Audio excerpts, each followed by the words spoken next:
আজ দুপুরে বেরিয়ে পড়েছিলাম পাঞ্জাব ন্যাশনাল ব্যাংকের এটিএম এর দিকে। রাস্তায় যেতে যেতে হঠাৎ ভাবলাম চলো আজকের দিনটাও একটু ক্যামেরাতে রেখে দিই। আজ একটা ইন্টারেস্টিং জিনিস ট্রাই করলাম, কার্ড ছাড়াই এটিএম এ ক্যাশ ডিপোজিট। অনেস্টলি ফিচারটা বেশ ইউজফুল লাগলো। সঙ্গে ছিল আমার বন্ধু বাবুসোনা, ও মিষ্টির দোকানে একবার দই নিতে চলে গিয়েছিল।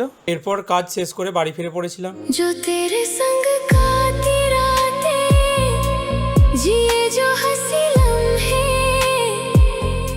বিকেলের হাওয়াটা এত ভালো লাগছিল যে সোজা মাঠের দিকে চলে গিয়েছিলাম। কয়েকদিন প্রচন্ড গরমের পর আজকে ওয়েদারটা একটু শান্তি ছিল। মাঠে বাচ্চারা ক্রিকেট খেলছিল, আমি বসে শুধু এনজয় করছিলাম মোমেন্টগুলো।